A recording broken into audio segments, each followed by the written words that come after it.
Hey everybody, it is so exciting to cover a game that was in my top 10 anticipated games of 2024. So I'm talking about Weirdwood Manor today.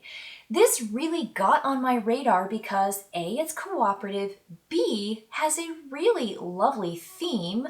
You are playing together with the help of warden companions, and you're also working with Lady Weirdwood to fight back these Fae demons.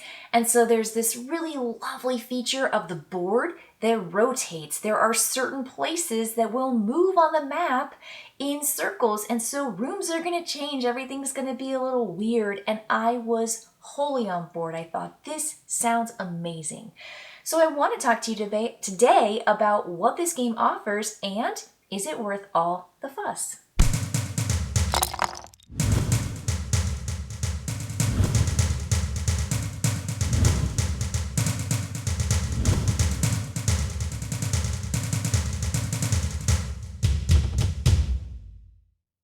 The first thing players are going to do is select their player character. There are 6 to pick from. There are some that have some lower complexity and some that have higher complexity, and the rulebook and I also suggest that you start with the ones that have lower complexity so you can understand the game first. So you're going to pick those characters. You each get an individual deck of action cards that you will get to play with on your turn. And so there's just a whole lot of lovely specialty with every player feeling like they have a unique advantage and a unique board that even activates other kinds of special actions on your turn, not just your action cards. The next thing is you're going to pick a foe. There are 3. So just in and of itself with the box, you get 3 different monsters that you're fighting against. And of course, again, start with that kind of low complexity, go to middle complexity, then end with that high complexity. The first one is the Chaos Ogre, the second one is the Min Wraith, and the third one is Theris.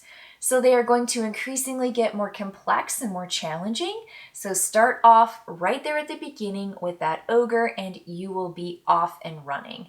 Now you've got to get the board all set up with, again, those rings and get the clock started, because what players are going to do on their turn is they are going to take a card from their hand and they're going to play it down into one of the 4 spaces on the top of their board, which shows different times of day. And then you're going to be moving the clock on the board to that colored space, whether it's 1, 2, 5, 6 steps ahead.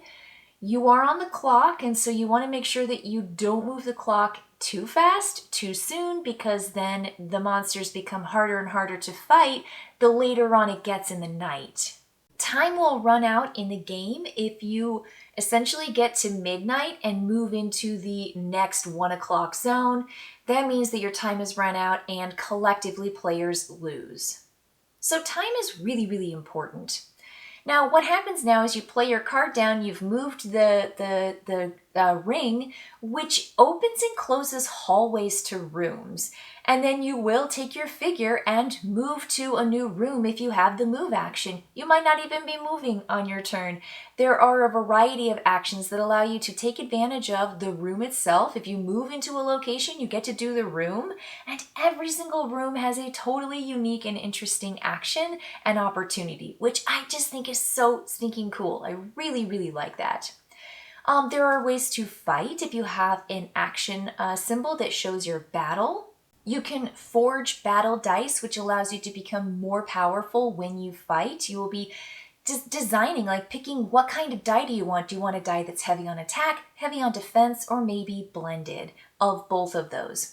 You can also gain companions that allow you to have flexibility in where you place your card. It gives you a 5th slot or a 6th slot, depending on which one you're adding. And then you can play cards above it, and it can be any time of day because those are wild. They also have special actions that get to activate when you play your card above it.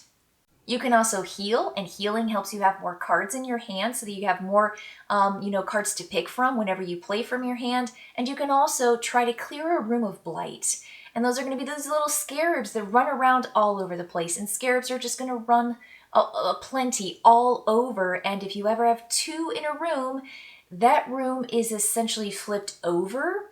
and you will have to not just clear the blight, but then renew or refresh that room. And while there are those scarabs or enemies present, you have to fight them first before you can unblight a room. Players have these experience tracks that they get to choose what they want to move up on whenever they gain those particular experience points. And so there's just a lot of choice here for players to decide where they want to go, what they want to do, how they want to contribute to the team. But there's always a goal of making sure that you defeat the foe as quickly as possible and as efficiently as possible. But there are a lot of dangers and essentially time running out that will thwart the players collectively. So I want to talk about my experience playing the game and maybe what got in the way of me truly really enjoying Weirdwood Manor. So while everything on paper sounds great, I just keep talking about the game and I'm like, wow, this is so exciting and I love this feature and I was so excited about all these elements. It for me, didn't come together. It had a problem with you wanting to do a lot of cool things on your turn and for some reason or another not being able to do very much and or hurting the team so much trying to play a card from your hand that it wasn't necessarily beneficial or effective.